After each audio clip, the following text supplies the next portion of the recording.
Hello, good morning, everyone. Good morning, Venerable from Singapore. Thank you for doing this live from US. I think it's a very odd hour there right now, right? At night. Yeah.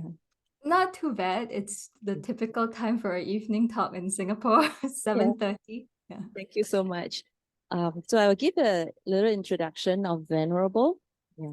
Venerable Thubten Damcho is a Buddhist nun residing at Sravasti Abbey in the US. Born and raised in Singapore, she graduated from Princeton University in 2006 and worked as a high school teacher and public policy analyst in Singapore before returning to the US to take novice ordination in 2013. Venerable Damcho's monastic life is rich and varied. She serves as assistant to Sravasti Abbey's founder, author, and well-known Buddhist teacher, Venerable Thubten Chodron, as well as translating Chinese texts into English and working at the Abbey's 300-acre property. Venerable Damcho has given Dhamma talks in Idaho, India, and Singapore. So without further ado, let's pay respect to the Venerable and invite Venerable to give us Dhamma talk this morning.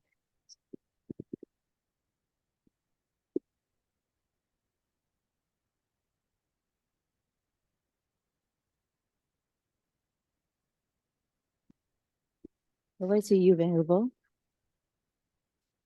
So a very good morning to everybody at Buddhist Fellowship. I'm so grateful for this opportunity to connect with everyone. Wait, hang on, let me make sure I see you, not myself. Venerable, before we begin the Dhamma talk, shall we do a 10-minute guided meditation? Oh, yes, we'll definitely do that. Yeah. I just wanted to say a big thank you to everybody at Buddhist Fellowship. Here at Sravasti Abbey, we've just completed our annual 3-month winter retreat. So we spend 3 months in silence every year. And this year, our topic of meditation was the 4 establishments of mindfulness. So it's just wonderful to have had this rich practice experience and now to come out of that and connect with all of you and have this little opportunity to share a bit maybe about some things I learned. So yes, of course, we always like to begin with some meditation to help us calm our minds. So I'll guide a short breathing meditation, and then at the end of that, I'll set a motivation, and that will help to guide our time together today. Yeah. So make sure that you're seated comfortably, whether you're in a chair or on a cushion. You can put your right hand over your left with your thumbs touching. That's one way to help the circulation of energy in the body. If you need to wiggle, this is the time. And just check that your spine is straight and well supported. If you're in a chair, you might want to scooch forward a bit so you're not sinking into the back of the chair.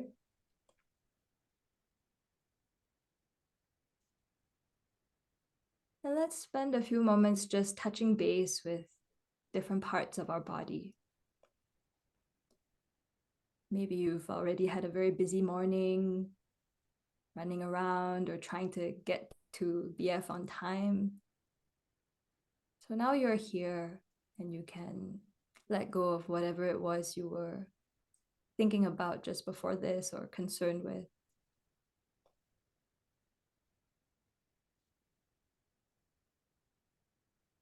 So let's start by bringing our attention to our feet. If you're in a chair, just feeling the contact of your feet on the ground. And just release any tension there might be in your feet.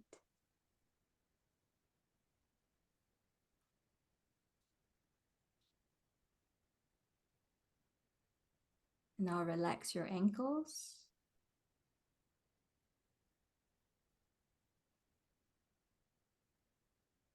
Relax your lower legs.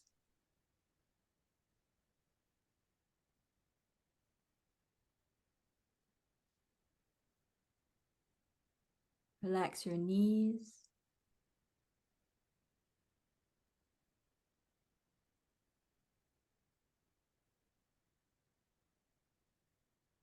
Relax your thighs.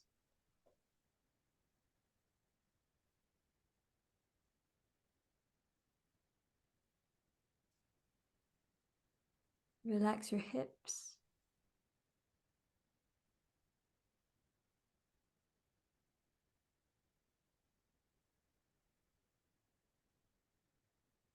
Relax into your sit bones.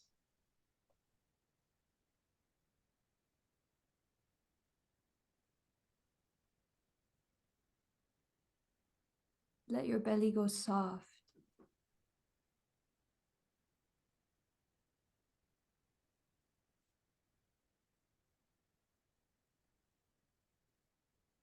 Relax your lower back.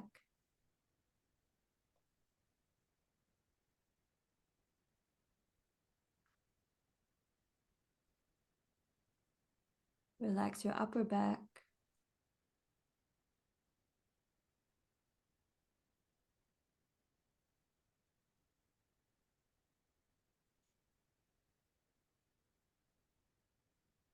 Relax your chest.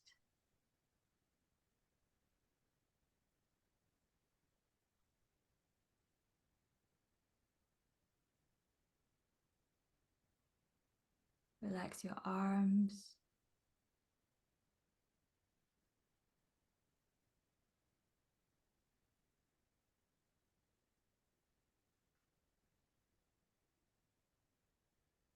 Relax your hands and fingers.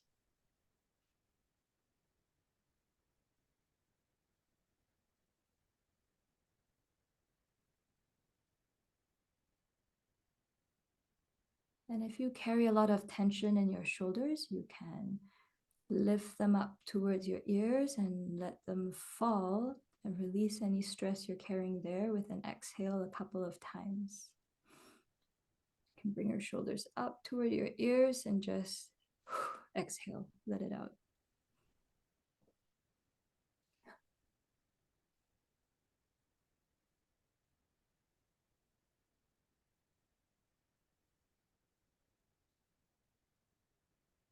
Relax your neck.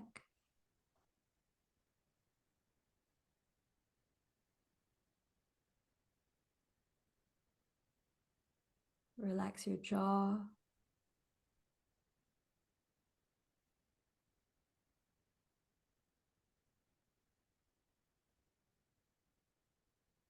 Relax your facial muscles.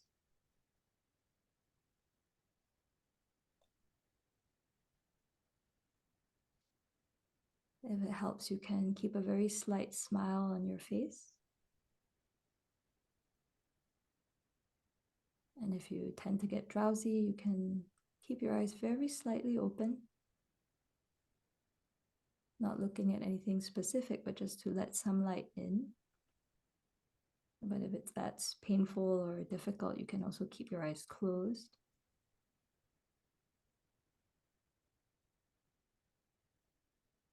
And relax the top of your head.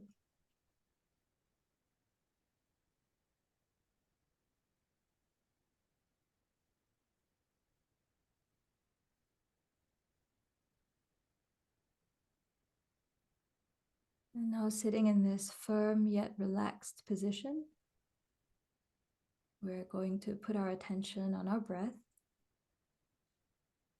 So you can place it on the rise and fall of your belly, or the in and out sensation of air at your nostrils. So just pick one. And for the next 10 minutes or so, that will be our resting place for the mind. Anytime you notice the mind wandering away, just bring it back to the breath very gently. No need to judge yourself or get into a story. Just notice and bring the mind back.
So for the motivation for our time together this morning, I'm reflecting on how, thanks to the power of the internet, I'm able to connect with you halfway across the world. And even though we're not in the same room together,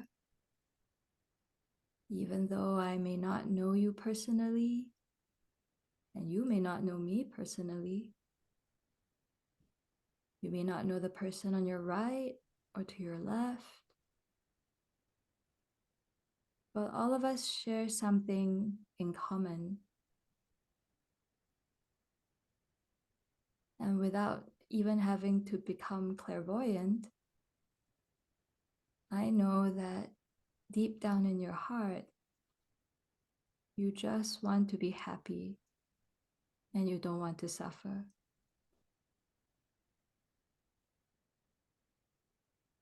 And the same goes for me. The same goes for the person sitting in front of you, behind you, to your right, to your left. The same applies for ants,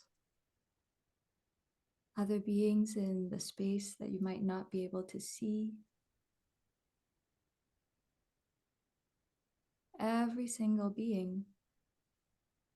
All of us just want to be happy and not suffer.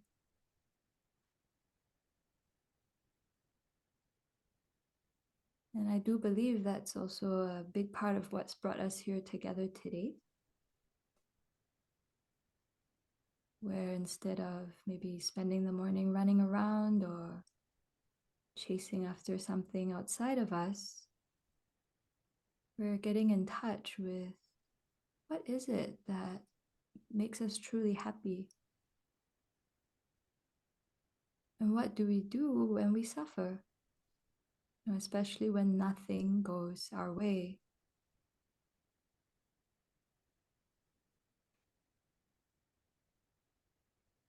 So knowing that we are never alone in our moments of happiness or suffering, reflecting how all of us are so deeply connected just by this simple truth, how we are all dependent on each other for happiness, and how knowing that we can cause great suffering to others, then we really want to transform our minds for their benefit.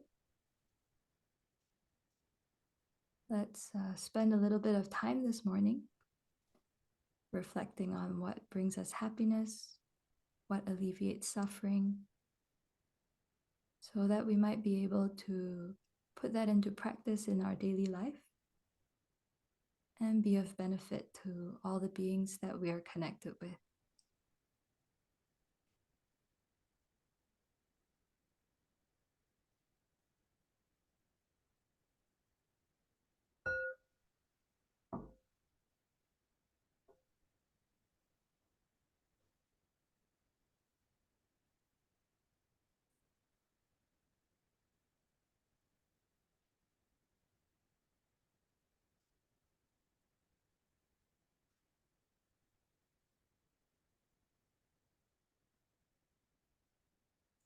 So yes, the topic of today's talk is when nothing goes your way.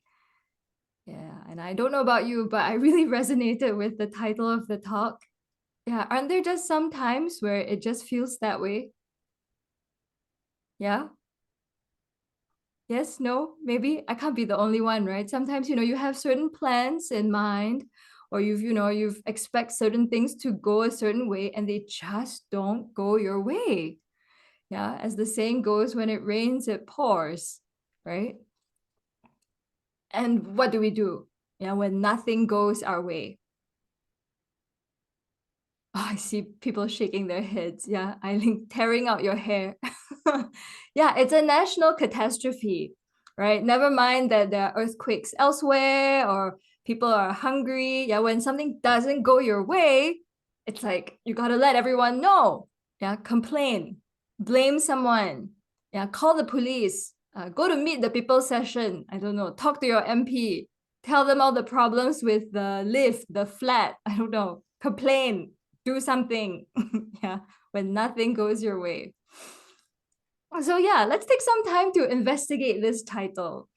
Yeah, because I find that whenever I use words or when they come up in my mind, words like nothing, everything, always, never. Usually that's a clue for me that maybe I'm not seeing things so realistically. Yeah, maybe, yeah. Because, when you say he is always like that, yeah, he never pays attention to me, yeah, or she is always trying to boss me around, right? She never listens to me. It's like, really? That's the only way you see this person, right? So same thing, right? Everything is going so well. This is when you're setting yourself up for a disappointment next, yeah? So same thing, nothing is going my way. When you have that thought, just pause, like, really? Nothing? Absolutely nothing? Yeah, when I was thinking about this, it's like, even on the worst possible situations or days, right? Where you really feel like, yeah, nothing is going your way, then, you can back up and just start with the beginning of that day. Yeah, so then let's take today, for example. Yeah, all of us got up, right? In order for us to be here right now, all of us got up and we're still in this life. Yeah, and that's not something to take for granted. I don't know about you. I mean, I don't do this often, but, I go to bed at night and I think I'm going to wake up the next morning, right? Same for you? Yeah, how many of you actually go to bed thinking, I could die in my sleep? Okay, one person. That's actually a really helpful practice, but it does not come like a reflex for me. I have to actively remind myself, like, yeah, I could die in my sleep. One of my great heroes died in his sleep about a year ago. His name is Dr. Paul Farmer. He's done so much to alleviate, to bring global healthcare to the poorest of the poor in the world. And he was, I think, 69. He went to bed one night and had a heart attack and didn't wake up. And all, his wife, I'm sure, was in the bed and horrified the next morning. Yeah, the whole organization he runs, he does so much good. 1 year later, they're still grieving and trying to figure out what to do, and of course continue to benefit people. But yeah, any of us could go to bed and not wake up the next morning. When I first moved to the Abbey, I shared a room with a woman who was older, and so of course she often had to get up in the middle of the night to go to the bathroom. And she would tell me, she trained herself to, when she woke up in the middle of the night, to take refuge. Because she said, I'm already in my late 70s. I don't know what's going to happen. I could be waking up into my next life. So I really want to train myself. The first thought I have in my next life, something beneficial. Think of the Buddha. And at the time I was maybe 29. I was like, wow, okay, I've never thought that way. You're 29, you think you're immortal, right? Or even younger. Yeah, of course. I'm going to sleep. Of course, I'm going to wake up. Yeah, so nothing is going your way really well. First of all, you woke up, okay? And you are still in this life. And that means whatever problem or situation you're facing, you can still work it out. Yeah, you're still, you have the causes and conditions for that. Yeah, so that's one. Yeah, you've woken up. And the first thing we try and do when we're here at the Abbey, one of our trainings too, is either to take refuge when you wake up or to set 3 motivations. Yeah, so first of all, to do no harm to any being with our body, speech, or mind. To be of benefit as far as we can be with our body, speech, and mind. And then throughout the day to come back to, for those of us who are practicing cultivating great compassion or bodhicitta, just coming back to the idea that, I really want to progress on the spiritual path, to be able to benefit beings for the very long term. And Venerable Children often says that is the most important thing you want to do that day. And regardless of whatever is on your to-do list, the most important thing, no matter what happens today, do no harm, be of benefit, and come back to your deepest spiritual aspirations to be of long-term benefit. And again, I will say that is a challenging practice. My deep habit is to wake up and think of what I need to do next, right? My to-do list today. Yeah. Often I wake up like, oh no, I'm late. Oh no, meditation is in X minutes. Oh, do I have time for this? Do I have time for that? Like, wait. Pause, calm down. Yeah. And I'm guessing for some of you, right, you wake up, it's like, oh, there's a big meeting today. Oh, gotta make sure my slides are well prepared. Yeah. Oh, today is the day my child takes this big exam. Oh, right. That's what is on your mind. Yeah, it's something of this life. Yeah, that's the most important thing. I gotta get my slides there. I gotta get to work on time. So and so is out to get me, and I've got to make sure at work I protect myself. Those are some. Yeah, just watch. Maybe when you go back tonight or tomorrow morning, what are the thoughts you wake up with, and how do they shape your experience that morning? Are they really the most important thing you need to do that day? Yeah. And to think, especially if we deviate from these motivations, right? Like in order to get to what's on my to-do list, I harm someone. Yeah, I want it to be done quickly, so I yell at someone. I speak harshly to someone. It's like, was it really that important? Or is it more important that I respect others or cultivate virtue? Yeah, and yeah, starting from the very basic level of non-harm through our body, speech, and mind. Yeah, so that's something to think about. So you've woken up, right? That's something to already be. It's quite amazing. The causes and conditions are there for you to wake up, and then to set a clear motivation for the day that's realistic. Because I would say when we have all these plans, it's very likely that it's not going to go our way. Yeah, here at the Abbey, we say that the moment you have a plan, you know what is not going to happen. Yeah. So instead, why don't we set some realistic motivations, like not to harm? No matter what happens in front of me, I'm capable of that, to really do my best not to harm. Or to instead come back, okay, if I'm not harming someone needs help, how can I benefit them? Or how can I return to some kind of deeper inner motivation and have that guide my day? Yeah, instead of, I gotta do things on my to-do list. It's so strange, yeah. I don't know. I think nowadays we don't have the to-do list on a piece of paper, right? Everyone uses an app, correct? Reminder app. And somehow, you fill up the whole app, whatever thing, and you feel like so satisfied when you click, yes, it's done. It's so strange. I don't know. I see people laughing, so I can't be the only one. Yes, I have some of those apps too. It's like, oh, I emailed this person. Yay. What? Why does that give me this bizarre sense of short-term pleasure? What is it? Yeah. I guess it meets my need for feeling competent. I don't know. I imagine like, oh yeah, I've achieved something. I removed it from the list. Yeah. And then you watch, yeah, the list. Today you wanted to do these 5 things. Maybe you only did 1. Then it's like, oh, I failed today, right? Like, or like it just weighs on you. Oh, those 4 things you have to do. You're trying to do your meditation practice. All you can think of is, oh, those 4 things. How can I just get them done? Or you have to move them from today to tomorrow in the list. You feel so disappointed. I mean, look, it's a list. That's all it is, Why do we get so wrapped up as if it means something about how capable we are or incapable we are? Who made that list? We did. Yeah, we made it up. All right. So, think about how you want to set up that app, okay? Maybe put those 3 motivations in your to-do list. Yeah. Today I will not harm anyone. Today I will benefit others, or whatever it is that resonates with you. One practice Venerable Children recommends is to set your own, in your schedule, if you have trouble getting to meditation in the morning, set an appointment with the Buddha. Yeah. 6 a.m. or whatever time you want. Yeah. Meet Buddha. Right. Then you cannot cancel, because this is appointment with Buddha, right? Cannot like postpone to tomorrow, send excuse. Right. So use these apps to help structure your practice. And that's one skillful way to do it. Okay, so let's continue with what's happening on this day where nothing is going your way. Yeah, so you've woken up. You have the mental capacity to set a good motivation, no matter what. Yeah, you have the capacity to shift the way you think. And And then next, you were able to get out of bed. Yeah.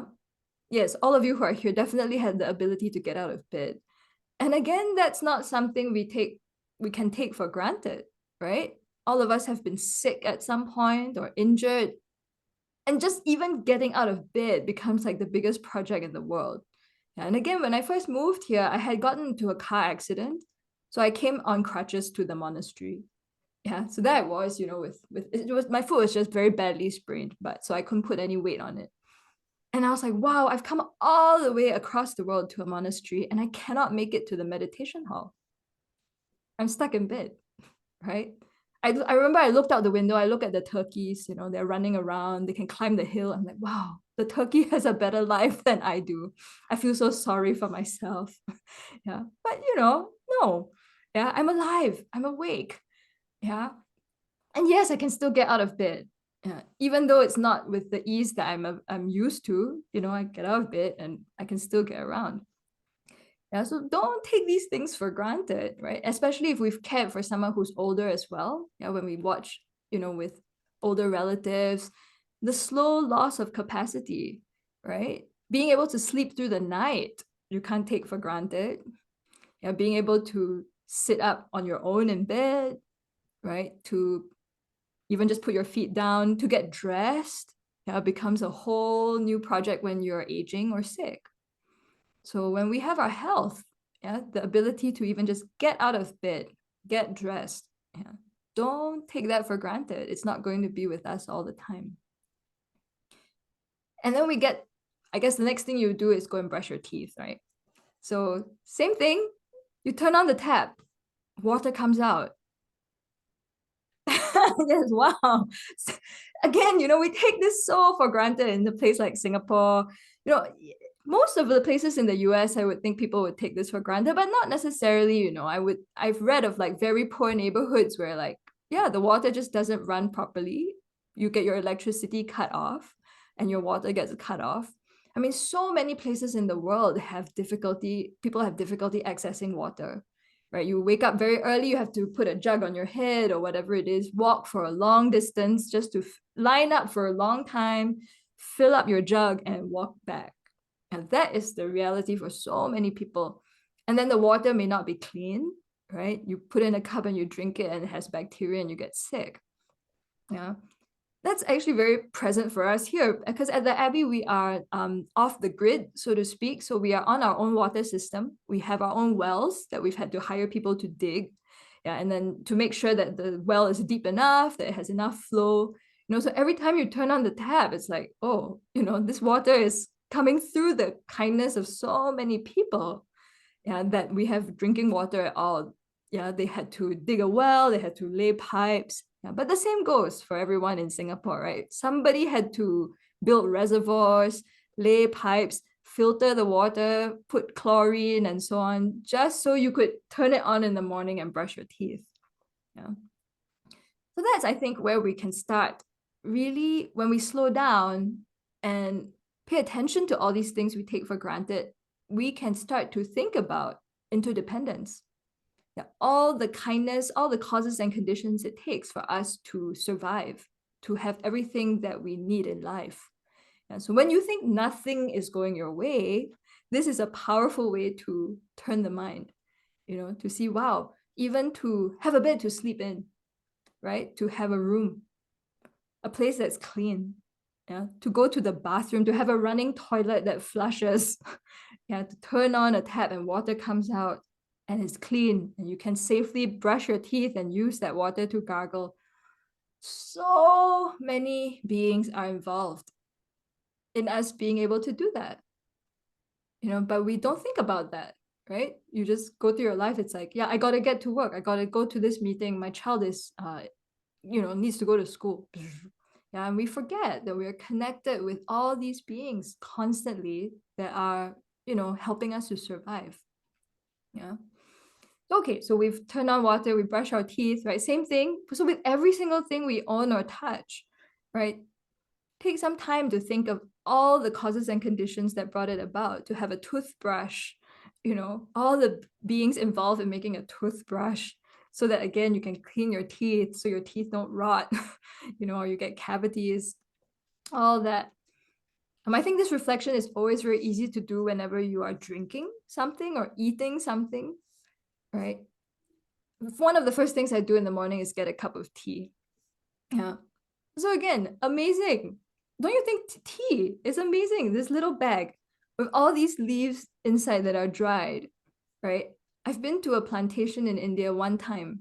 And so you think of all the people who are in the tea plantation, right? Who had to plant the tea crops, the bushes, tend to them, have them grow, spend hours in the hot sun picking tea leaves by hand.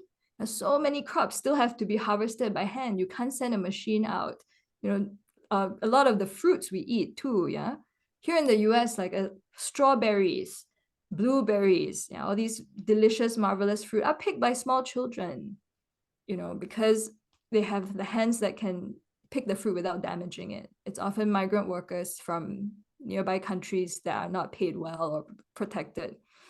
So wow, for me to eat a strawberry, someone's child had to go miss school. They went out and they picked these berries. Yeah. So same with tea. Yeah. Someone in a foreign country, Singapore doesn't grow tea, right? Has gone and in the hot sun harvested all this tea. They laid it out in the sun to dry. They processed it, they crushed it, right? They put it in these neat little bags so that, and again, these bags, some machine, I guess, made them, sewed them together in some cases, right? And then they even put a little staple with a little string. Yeah, and then they have a little piece of paper at the end so that you can hold the paper and, put it inside and dip. All this for me to have one cup of tea, that I do in 10 seconds, right? Open the paper, put the water, yeah, I don't even think about it. I go do something else. I come back, oh, good, there's my tea, drink, go on with my life. Yeah.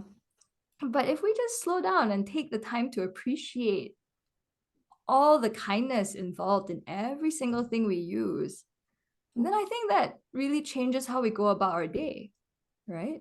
It shifts how we relate to all these different things. Then it's less likely that you will think nothing is going your way, right? Just even in the first half an hour of your day, yeah, getting out of waking up, having the mental capacity to think, to set a motivation, to have clean water, to have basic amenities, to have a cup of tea, to have your breakfast. Yeah, there is so much to be grateful for.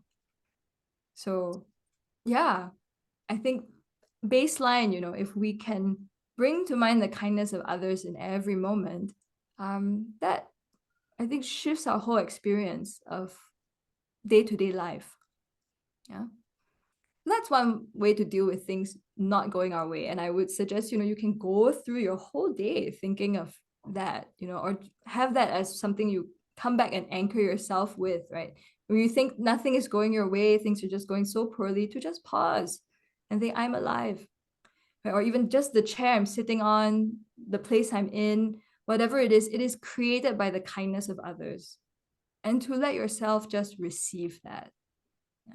I'm supported by the kindness of others. I don't know, that was one of the first thoughts that turned my mind to a spiritual path too. I remember it was in university that I didn't grow up Buddhist. So in university, I started to get interested in Buddhism. And a big reason for that was because someone broke my heart. I got into a relationship. It was my first, your true love. Yeah, and of course, it didn't work out that way. I'm obviously not, yeah. And at the time, I just remember thinking, oh, nobody will ever love me again. Yeah. Have you had that thought? Yeah. Someone breaks up with you or a relationship's not going well, and it just feels like, yeah, nothing is going to go your way. Yeah. I will never be loved. I am so unworthy. Yeah. Cry. And then I read in this magazine that said, no matter how badly things are going, the earth loves you. The earth is supporting you. Okay, today, as you walk about your day, the earth supports you. I don't know. And that thought was just so helpful, on the days where I thought I can't get through this. It's like, no, the earth is supporting me. I'm loved. Yeah. Just the fact that this planet sustains my life. You know, it doesn't have to be a specific human being, that particular human being, right? That I want to love me. Yeah, and who doesn't love me anymore? It's like, no, you know, there's so much kindness around. And I will say that just that idea got me through some difficult times. Yeah, and it's an easy one to expand. Okay. You see, yeah, just by turning the mind that way, you know, from the mind of nothing is going well, shifting to, you know what? If I look around just in my realistic direct experience, things are going okay. Yeah, there's a lot of kindness around me. So that's one way of turning the mind when nothing is going our way. And often when we think about the kindness of others, and this is actually a meditation we do fairly often in the Tibetan tradition, you know, to keep coming back to kindness of others, kindness of others. We can think about it from the different groups of people around us too. Yeah, so when we think about, you know, like I mentioned just now, you know, when we think about kindness of people who've made things that we are dependent upon for survival, that's kindness of strangers, right? Very often we don't even know the name of the person who made the cushion you're sitting on right now. Yeah, who paid the rent at BF for you to be sitting there right now? You don't know their name, yeah, but you're benefiting from what they're doing. Yeah, so that's one way to reflect on it. The more kind of obvious reflection is to reflect on the kindness of your loved ones as well. And here I think this is actually really helpful as an antidote to attachment and aversion. Yeah. Because who is it that we tend to get the most irritated with? Or that we have the most views about, yeah, our way, right? We have a lot of advice for these people. We know exactly what they should be doing or should not be doing. You know, if only they would just follow our instruction, right? Especially if they're our parent or child or spouse, right? We know them well. We know what's best for them, yeah. But they're just not doing it.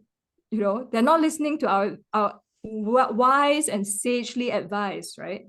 If only our mother would just let go of trying to cook when she's elderly and, you know, she's going to hurt herself. So please, could she please just stop, right? That's the wise thing to do. Yeah, or if only our child would just do their homework on time. Surely they know that is, you know, what's going to bring happiness and reduce suffering. But they don't listen to us. Nothing goes our way. Now we have all these expectations of the people we love, when we say who are ours, who are close to us. And when they don't fulfill those expectations, then we get upset, right? Again, yeah, you never listen to me. Yeah, you always want your own way. Yeah, why don't you let me have my way, right? All these things we say to each other are the basis of interpersonal conflict. So again, if we spend time before we get into these conflicts to reflect on their kindness, right, that can be also a very powerful antidote. You know, in those moments where they disappoint us or the beings we care about are not fulfilling our expectations, we remember they're not just that moment. They're not just what they're doing in that moment. You know, because if you think about it, often, you know, if you're upset with someone, when you think about what they've actually done and how long that took, you know, maybe someone said something to you and maybe you had an argument. Yeah, but in total, maybe what, 15, 20 minutes, right?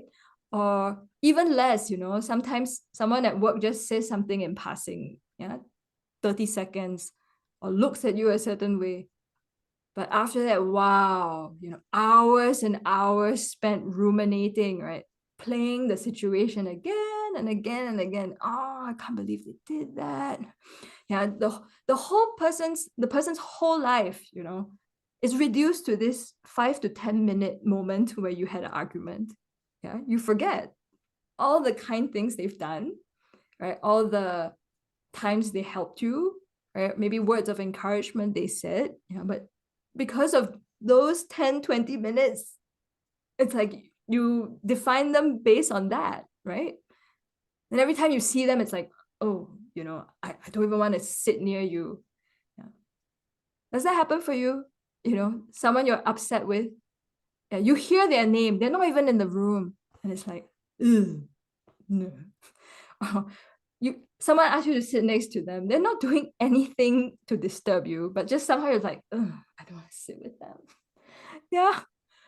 But they have a full, wonderful life. They're kind to you, they're kind to other people, but you've reduced their whole existence to this 5-10 minutes or whatever it is, is the conflict between the two of you, or whatever it is that you disagree with sometimes. Yeah. Or, someone you love very dearly does something to disappoint you, and you forget that actually they have helped you in so many other ways. Yeah. So again, turning the mind to, okay, the kindness of others, the kindness of my loved ones, remembering often, appreciating, that we wouldn't be alive without our parents. We wouldn't have learned anything without our teachers. Yeah. Just reflecting in this way helps us to see, for us to even get to where we are today, again, is dependent on so many other beings taking the time to help us.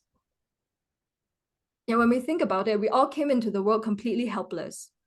And when we think about small babies, it's like you can't even turn over by yourself, right? If you're a small baby and you are, lying on the wrong side, you could stop breathing. Yeah, an adult has to constantly be there, right, to help turn you over.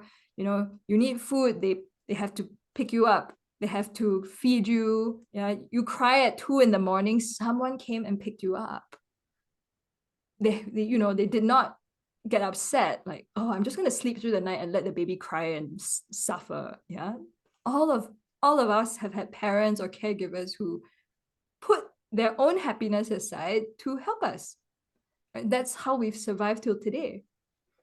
Yeah, and think of all the people who had to take the time to teach us to speak.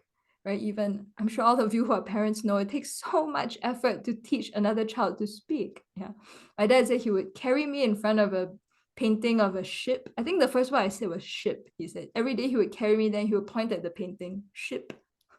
And then at some point one day I said to him, ship. So like that, one word at a time, right? Mommy, daddy, someone, and all the time it takes to form your mouth and play with the kids, give them that kind of attention. All of us had to receive that in order to grow into adulthood. All the people who taught us manners, right? How to say please, how to say thank you, how to get along in the world. I don't know about you, like very basic things like how to make friends. I remember having to ask my dad, like, I'm very lonely at school, how to make friends.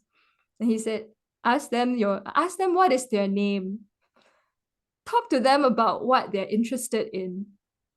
I was like, oh, okay. And that advice has served me for decades. That right? How to make friends? Yeah, ask the person what's their name. Don't talk about what you're interested in, talk about what they're interested in. Oh, okay. Yeah, so many things, right? We can think about that we've learned from our kind parents, friends, teachers who've taken the time to share what they know with us. Yeah, absolutely nothing that we know or think we have, sometimes you think, oh, I have this special talent or whatever, but really, it didn't come, it's not like we came out of the womb and we were sprinting, right? It's not like we came out of the womb and we were cooking great food or, painting or playing music. All of us had to learn it from others. Yeah. So tremendous, tremendous kindness there. But now, I know nothing is going our way. Yeah, absolutely nothing. So, and of course, there are going to be people who you think cause you those problems, right? Nothing is going my way because so-and-so is an obstacle. Yeah. Does that come up for you? I remember when I was working, and I was a school teacher, I had, I was trying to benefit the kids. I had very good motivation. But so-and-so, yeah, this teacher, the HOD, the head of department, he's implementing a curriculum that I totally don't agree with. Yeah, he is an obstacle. Okay, he's not actually benefiting the children. Yeah. And then based on that, right, I see him as an enemy. I don't agree with his ideas. Yeah. And because he's superior, he's the boss, he controls what class I go to and how I have to teach. Yeah. Nothing is going my way. I want to teach this, I want to teach in this way, cannot. Yeah, he's in charge. I have to follow him. Angry. Yeah. So again, when things like that come up, right, when we encounter people we consider difficult, who we might even label enemy, it can be very difficult to think this way, but to consider they are being kind to us in some way. And this is not like a sadistic way of thinking, like, oh, they're making me, like, somehow there's something virtuous about what they're doing per se, but to think, actually, when I encounter them and I have difficulties with them, this is giving me an opportunity to grow. Yeah, or it's showing me something that I need to work on in my practice. Yeah, so for me, in this example, with someone at work who I found very difficult, it was like, oh, it's challenging my ideas of what I think is useful or beneficial to the kids. I mean, how do I know, right? He has more teaching experience than I do. What makes me think I know best? Yeah, so it helped me see, oh, maybe there's some arrogance there, that I don't want to listen to someone with more work experience. Yeah. So if we think in this way, that, okay, this difficult person, no matter what, I am learning something. I can learn something from this experience. I can learn something about the way my mind works. I can learn something about how to grow as a human being. Then in that way, they're being kind. A lot of the scriptures say, we don't cultivate fortitude or patience, with the people we like. And the only way we can cultivate fortitude or patience is with people who cause us problems. So they are giving us an opportunity for spiritual growth. Yeah. So that's one way to turn it around. Yeah. Whether we like it or not, we can either sit there and hate them, or make ourselves miserable and lose sleep, or we can think, you know what? They're giving me a chance to grow. Yeah, they're giving me a chance to cultivate good qualities. Yeah, he's helping me to see my own arrogance.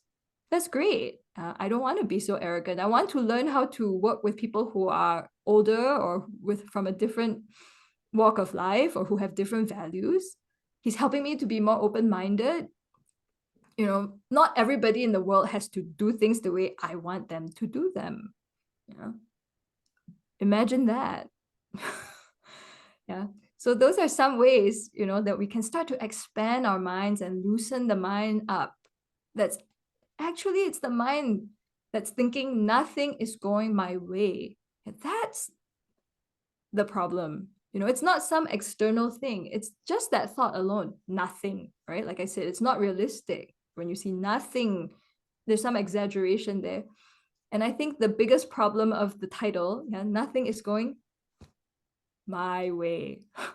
And I have my rules of the universe, right? I've already defined them. And all of you should know them, of course. Yeah. Why? Because it's just the truth. It's just the way life is. Yeah. My way. Yeah.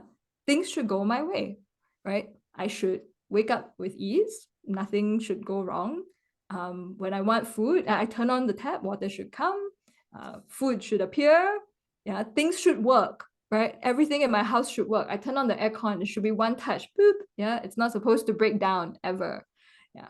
My loved ones, when I wake up, they should say nice things to me. Yeah, my kids, they should follow whatever I'm asking them to do.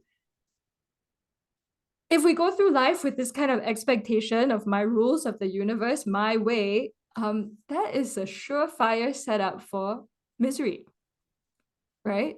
Because very often that's just not how things go.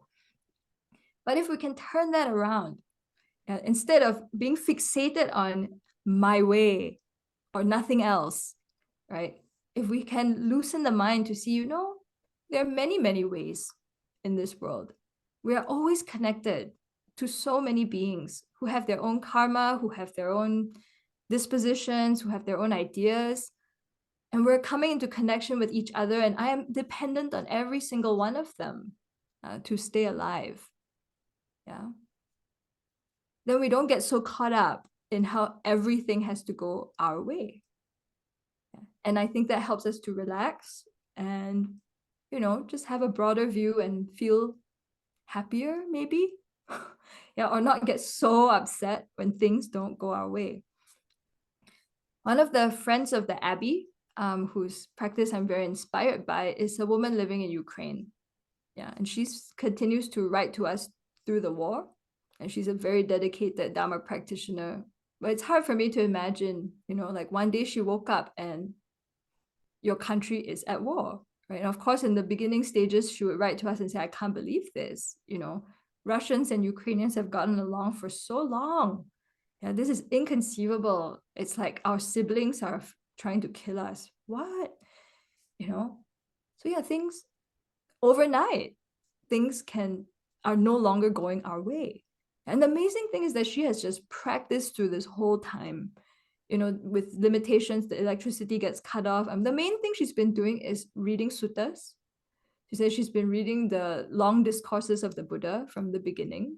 She said when she downloads them onto her phone, and she's just reciting them, reading them, reflecting on the teachings. She continues to do her daily practice, and some really terrible things have happened during this time. I think her mother passed away, relatives passed away. Yeah, there were people killed in the war. But through it all, she's just gone back to her practice and doing exactly what I've shared. You wake up and you see, I'm still alive, and the water runs, there's food. Yeah, I can do my practice. And she writes to us from time to time to say she's doing okay and how her practice is going. And it's amazing for us, just me sharing this story with you, right? To know all of us have the capacity to do that. It does not take superhuman powers. Yeah, all of us have the capacity to turn to our practice when difficulties arise. And they will. Yeah. It's like, I guess this retreat, we spent a lot of time also thinking about the people in Turkey and Syria, right? Anytime you've been, I've never been in an earthquake personally, but, overnight, right? These were people expecting to wake up and have a house. Yeah, suddenly you have nothing. Yeah, your whole house, everything you own has collapsed and fallen into rubble. You can't find all the things that you thought were stable and helpful in your life are gone. What do you have? Your practice, I would say. Yeah, you have all the good qualities you've cultivated and that you can rely upon to turn to.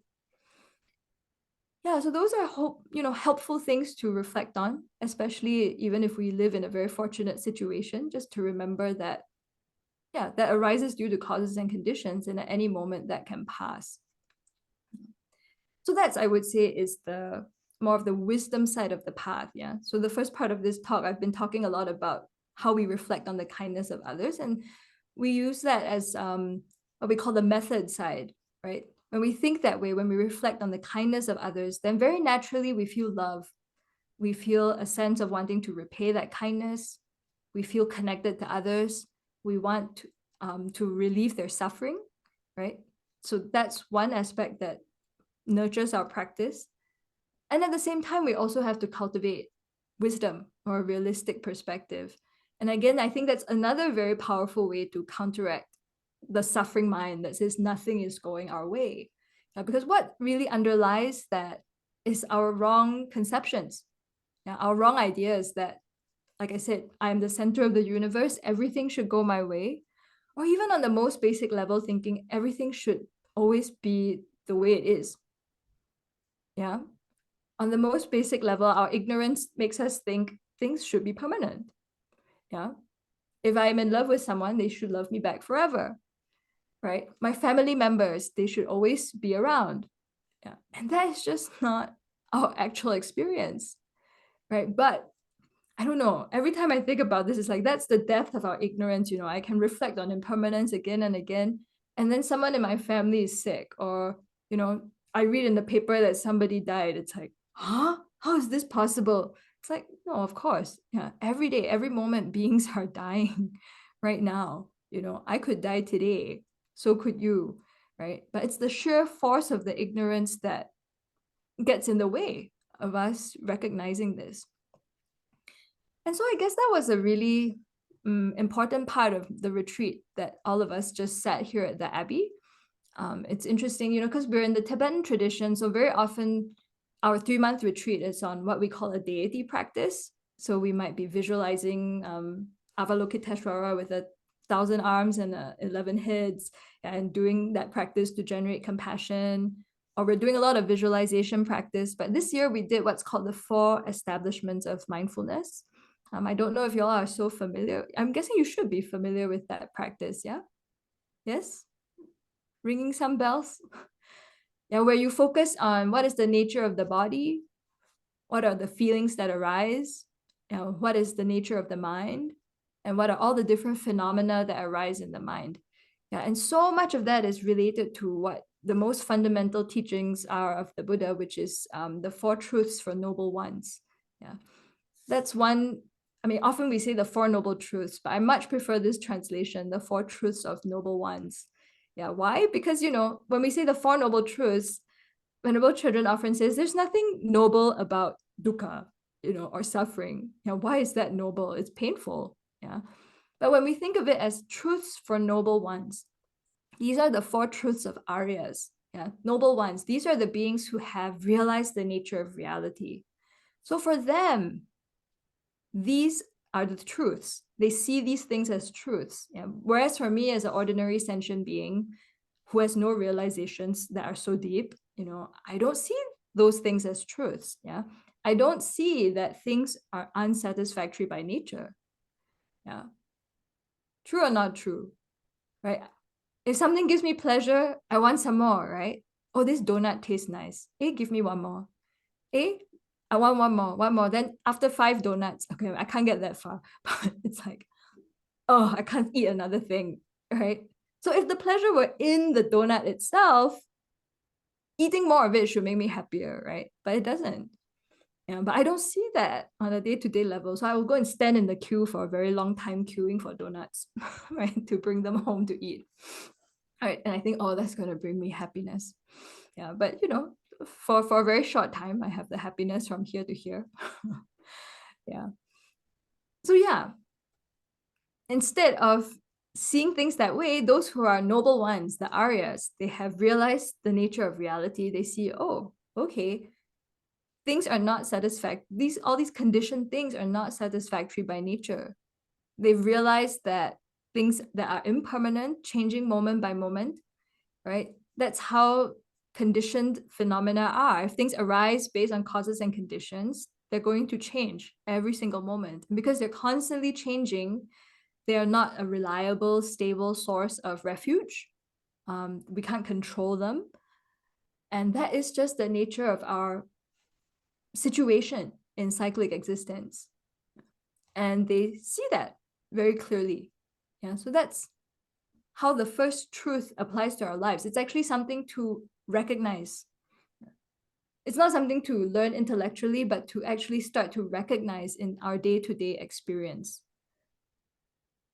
And yeah, I don't know. I've just read this so many times in a book or heard it taught so many times, right? It's like, yeah, 4 noble truths, yeah, true suffering, yeah, okay, things not satisfactory. And then stuff like that actually happens in my life, right? Things that I love, I get separated from them. I work so hard, but I don't get what I want. People I don't like or situations I don't like come into my life. Do I sit there and think, oh yeah, this is the nature of cyclic existence. Yeah. Oh yeah, this is what the Buddha taught. Yeah, this is dukkha. I don't think that. Yeah, do you? No, yeah, freak out, right? Like, what? Why? How can this be happening to me? Yeah, how can, they broke their promise. They said this, how they betray me. Like, I don't think, oh yeah, this is ordinary sentient beings. This is what happens. It's nature of cyclic existence. Yeah, no. Yeah, my first thought is something is wrong, right? It's not going my way. Yeah, you're not supposed to die. Yeah, all these soap operas we see. I'm always very amazed by, the actor is like shouting until you can see all the veins in their neck, right? Like, no, like, okay, people we love die. Yeah, but that's just so hard to accept. Yeah, so that's why the first truth is not as basic or simple as we think it is. Yeah, and what we're supposed to do there is to recognize it. And that takes a lot of effort and repeated habituation with the idea that, oh, things around us are impermanent.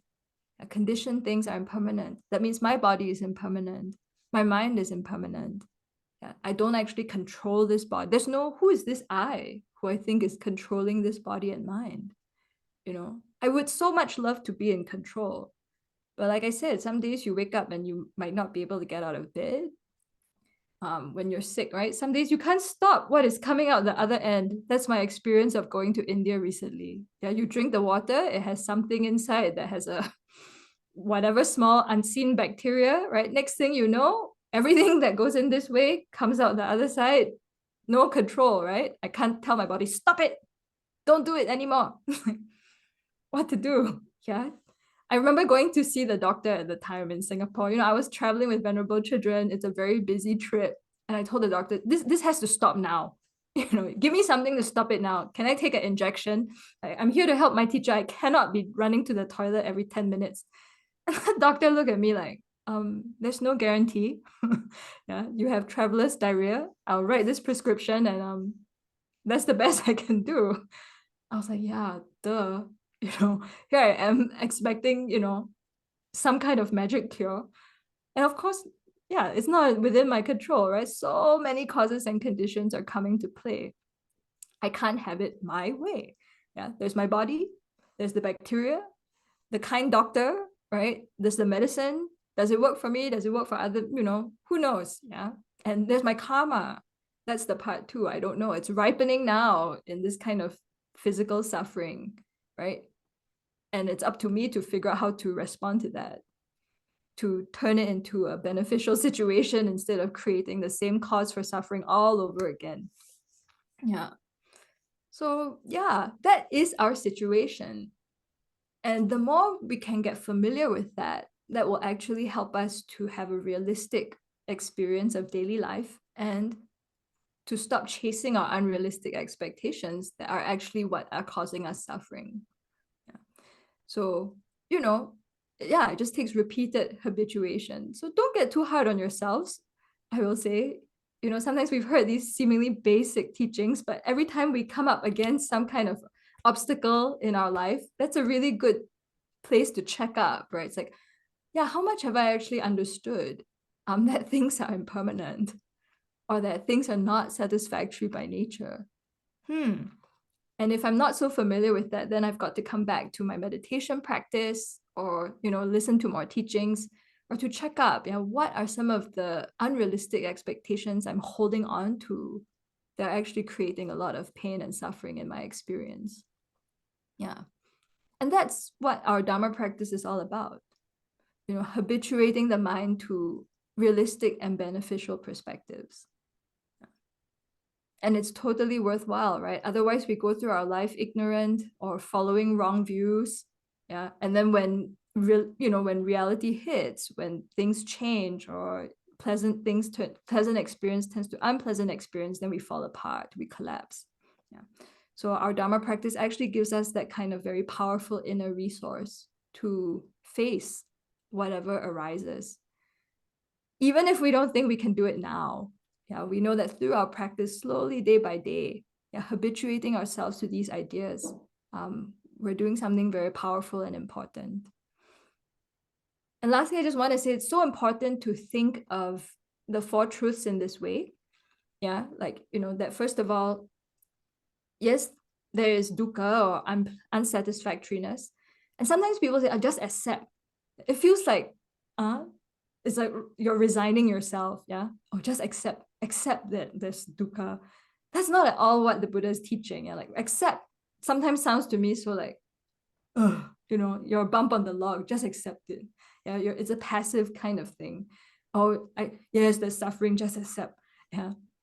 I don't think that's how we're working at all with the first truth. Yeah, like I said, it's a recognition, it's a realization, you know, to see, oh my goodness, this is how my experience is.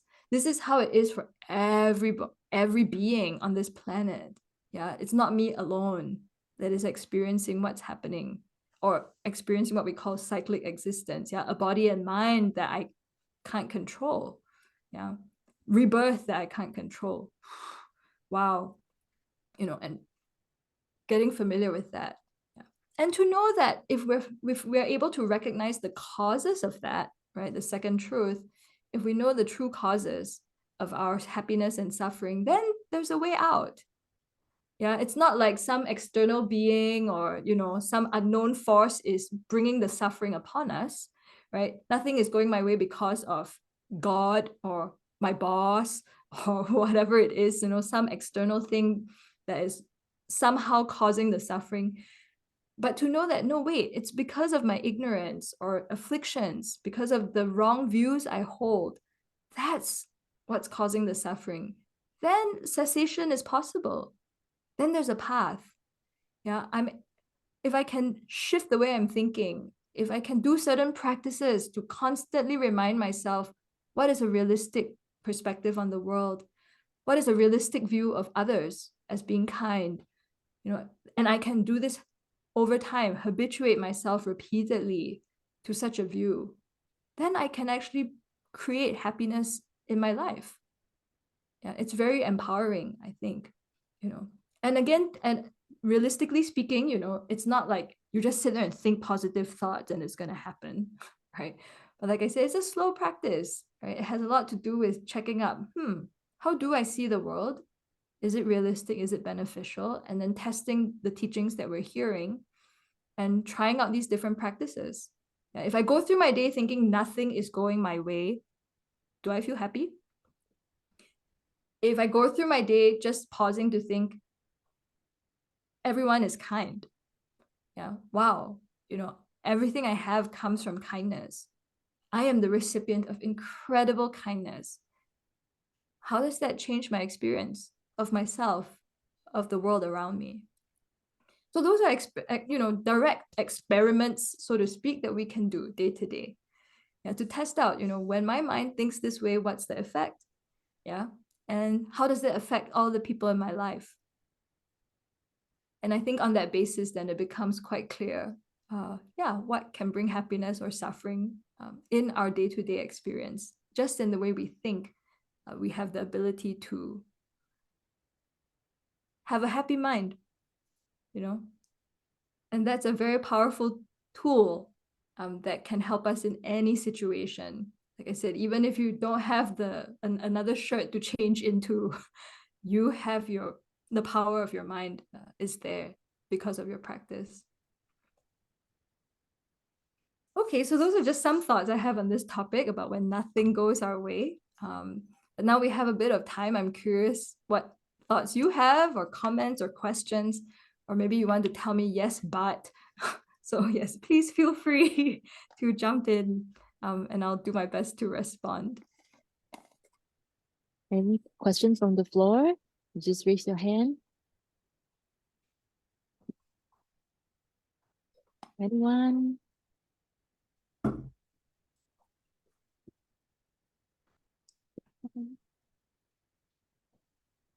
Thank you. You can be kind, can be kind to me by asking me a question. Thank you, Venerable, for this beautiful talk this morning. Okay, I have a question. So, I mean, like all these methods that you mentioned, they are very useful. But as in, like, probably for maybe like new Buddhists, or we're trying to we're not used to this thinking this way, right? Actually, it's quite a lot of effort, right? To, like, when you wake up, you have to steer your mind to think this way, which is not the usual way of thinking, right? All our lives, we probably like we wake up, oh, it's a Monday blue morning, I dread this, I have to go to school or I have to go to work. I don't want to work, I don't want to do this, that's the tendency. Yeah. So that is a lot of effort. So you would say that we have to kind of like we try to but also with kindness, is it? I mean, like how do we deal with it? Like when we fail, right? Maybe we try, for a start, say, okay, we have to set an aspiration for the day, and things like that. But down through the day itself, then you encounter something, then the tendency of the mind is switch again into the old habitual pattern. Yeah.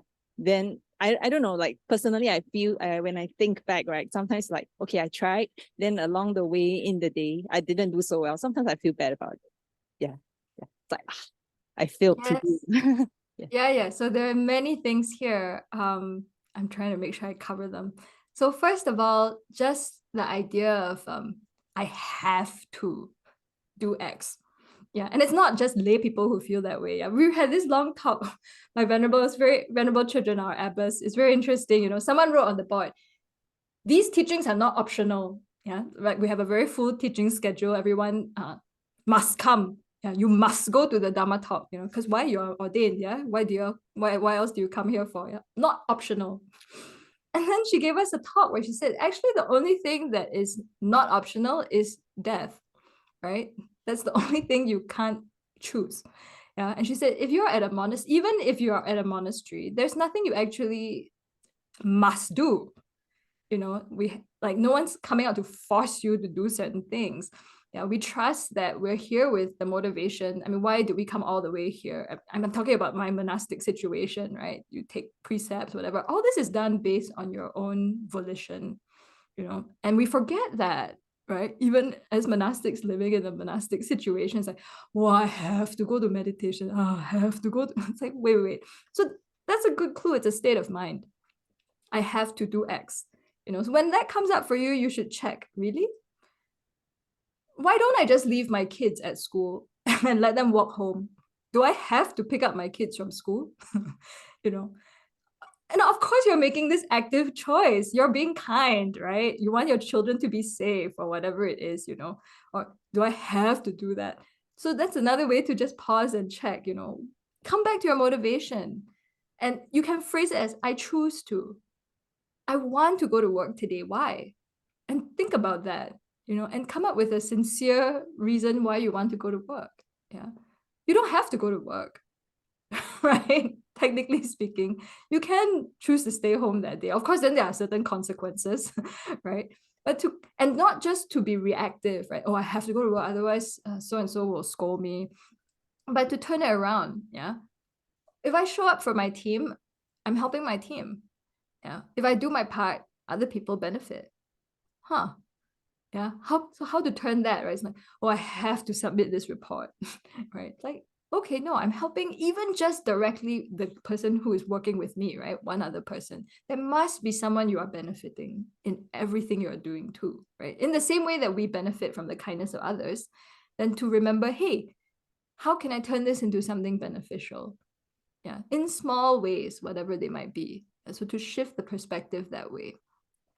So that's one. And then, like you said, you know, the tricky piece is sometimes we expect a lot of ourselves very quickly.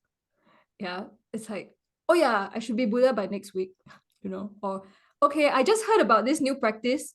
I should have samadhi now, right? Like I have meditated for 5 years. I should be like radiating metta at all times.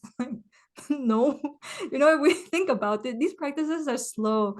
I mean, the Buddhist worldview is that yes, you've had countless lifetimes. Yeah. So maybe we've rehearsed the affliction for very, very long. So, you know, it's just gonna take slow effort, slow and steady to go in the opposite direction. So instead of having our own, again, you know, arbitrary deadline, right, that may or may not be realistic, like, yeah, I should no longer be attached by Thursday or whatever. When we make small steps in a positive direction to rejoice, rejoicing is actually a very important spiritual practice. Yeah, it's like when you make offerings in your puja, right? It's like having this mind of like joy, you know, oh, I have something to give. Wow. Yeah. So when you do something good or beneficial, or even just making the effort, you know, pause and recognize that. Yeah. So you see, instead of oh, there were 10 things and I only did 5, beat yourself up, angry, right? Then flip it around like, no, wait, there were 10 things and I did 5. Yay. You know, I did these 5 things. How great. Yeah. Instead of always having the poverty mind that's thinking not enough, not good enough, just flip it around and think, oh, wait, what have I done? You know, I do receive kindness. I have been kind. Yeah, I have put in my best effort. Yeah, maybe it didn't go where I wanted it to go, but you know, I've tried. And to just stop and rejoice in that. It's a really, really important practice. That's one thing we try and do every night too here. You know, yes, you can reflect on things you might have done you've regretted. We have a purification practice. So you can, in our tradition, you think about how to purify this action, how to transform your mind so you don't repeat the thing you regret again. Yeah, but you don't beat yourself up. Yeah, you think, okay, I spoke to someone with a lot of anger. What are some of the antidotes? How can I remedy that? Maybe I'm not ready to apologize right now, realistically speaking, but can I at least shift some of this anger in my mind? And I meditate on loving kindness as an antidote, right? That's one way to release the regrets we have at the end of the day, just day to day, like, cleaning up, like brushing your teeth, right? It's like, oh, okay, today I said something I'm not really happy about. How can I at least make peace with that in my own mind for a start? Yeah. Before, I don't need to be like, I must apologize tomorrow, right? But I can recognize that and work on that. And then I can also rejoice. And so that's so important. So try and do that at the end of today, rejoice. You came to a talk today where you spent time thinking about developing your good qualities. You were kind to someone. Yeah, think of all the things that you also take for granted in yourself, right? How you showed up to lead the puja. Without you, there's no one leading the puja, right? All these different things that we expect of ourselves, and that we forget. Yeah, so taking the time to rejoice. Yeah, so that's another way to help us with that. Yeah. Any other questions? Oh, that's great. Hi, Venerable. Hello. I'm being kind by asking a question. So I think it's an extension of what she asked. And I guess it might be similar, but I was curious in your years in the Abbey whether you have met people who have suffered from depression, because I have a friend. So I think it's hard because when she wakes up, instead of being grateful for being alive, she wonders why she would prefer the alternative.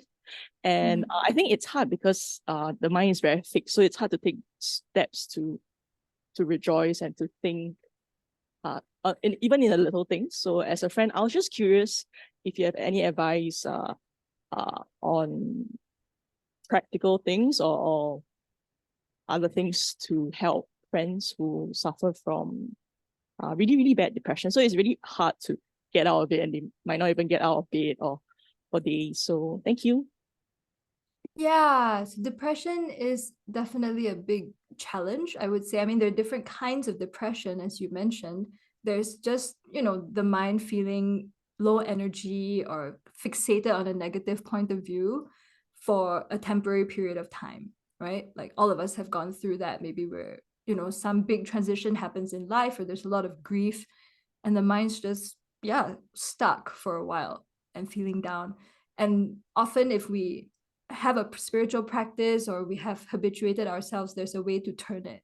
Yeah. But it sounds like what you're describing is closer to maybe clinical depression, is what we call it, right? Where that state of mind lasts for much longer. The person has very strong habituation to thinking in ways that really don't benefit them. And it's not something that they can unlearn or, undo in a short period of time.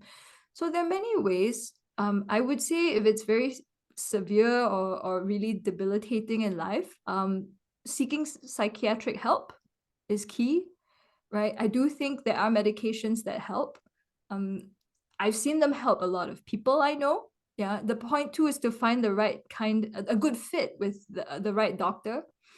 Who knows how to titrate the dose and all that. It's so complicated.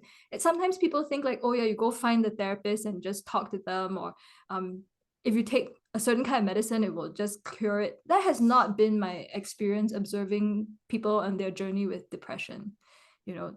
Different types of medicines work for different people. You have to closely watch how the dose works. Yeah, so there's a lot involved in that kind of care. Yeah, so that's one piece.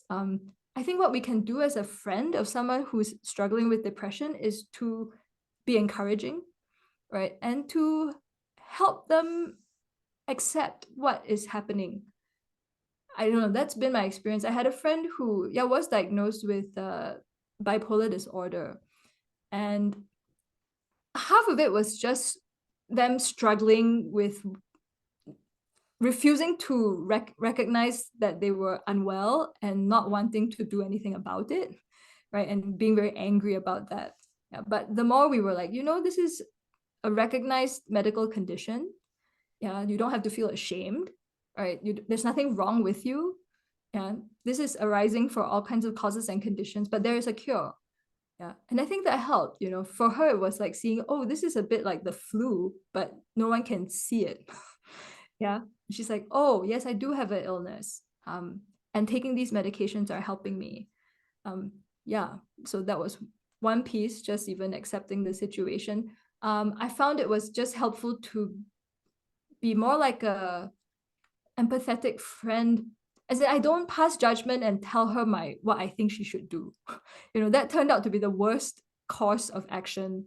All these people were like, you should meditate. She's like, no, I don't want to meditate, leave me alone. It turned out to be like she had such aversion to the idea of meditation. It became like a have to, and that just doesn't work. Whereas if we're like, we love and accept you, we know you have hard days, but please know that we love you.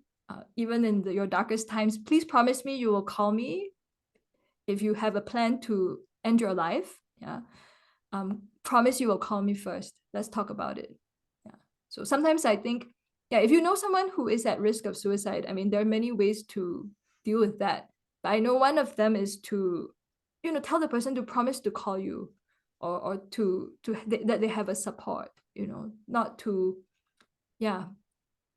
And that's worked with a number of people I know. Yeah, I tell them, yes, I know you're thinking about this, but really, before you do anything, reach out. Okay, you know that you can always call me. Yeah, so that might be one way to help. And also important is to take care of yourself, right? Sometimes you're like carrying your friend's emotional burden or whatever. It's like, you know what? You can't fix that problem. Yeah, it's arising again due to causes and conditions, and the best you can do is to be a loving, supportive friend, and to know that you're doing your best. Yeah. Does that help? Yeah. Thank you, Venerable. Any other questions? Raise your hand. Well, Venerable, your talk is really very clear for all of us and inspiring. We will try to do that in our daily life. Yeah. So I think there are no questions on the floor. Yeah, so let's say sadhu 3 times for the talk today and the Q&A. Sadhu, sadhu, sadhu. Okay. And maybe invite Venerable to share the merits and the blessings to all of us. Thank you. Yeah, so before we do a dedication, let's do what Venerable Children, my teacher, calls digestion meditation. So we'll do a bit of meditation here at the end, so you can again settle back into your meditation posture. And again, come back to connecting with your breath for a bit to calm the mind.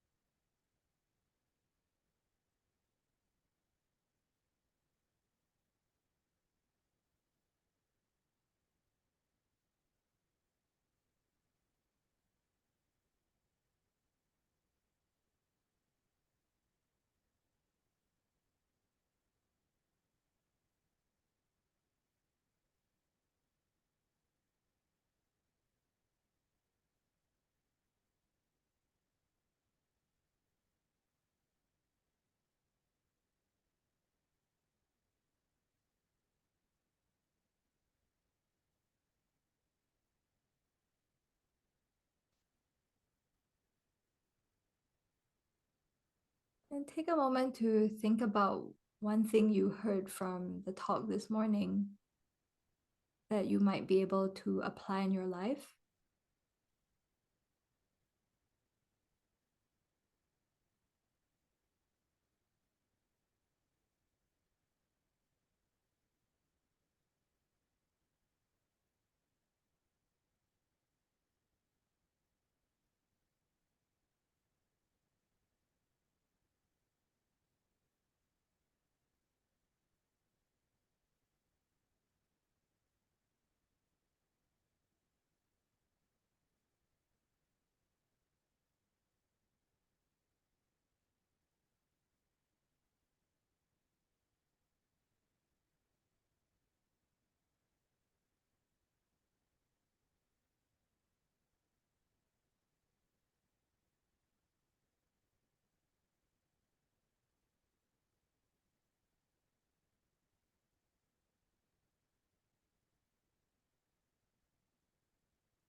And really rejoice at the time you spent this morning reflecting on ways to cultivate your own kindness, reflecting on how to be appreciative of others,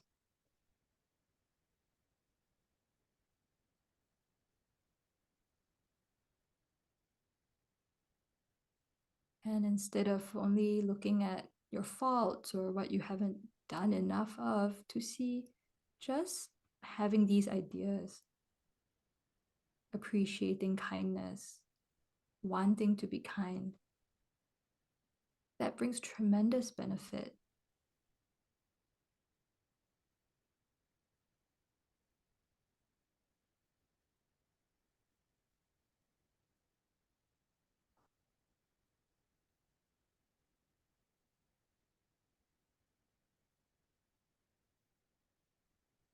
So again, appreciating your own good heart, your own wish to cultivate your good qualities, to familiarize yourself with a realistic point of view that doesn't want to just benefit yourself alone, but instead wants to bring happiness to others, and by doing so, benefit yourself. We're going to visualize all the positive energy that we've cultivated this morning as light at our heart. And visualize sending this light out to every single being on this planet and beyond. Imagine sending your good heart to all the people around you in the room, to everyone in Singapore,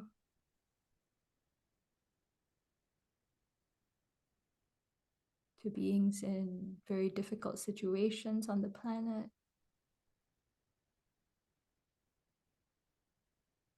And you can also bring to mind specific people in your life, like maybe a friend who has depression or for whom things are not going well. Sending all your kindness, your positive energy to that person. Wishing for beings that you know, that you don't know, or who even cause you problems, to be free from suffering and to have happiness.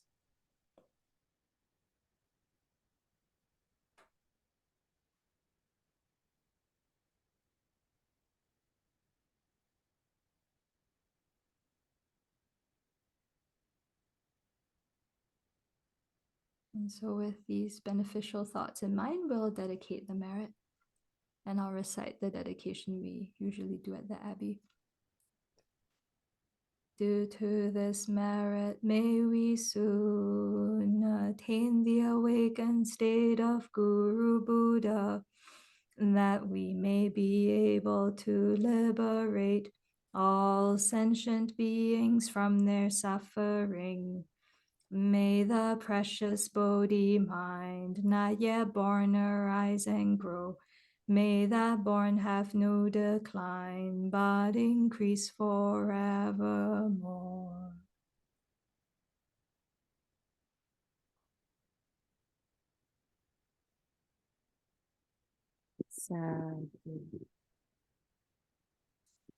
Thank you, brother.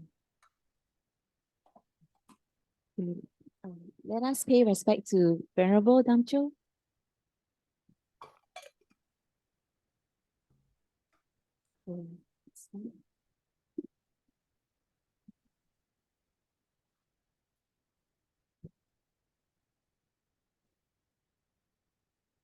Thank you, Venerable, for your time.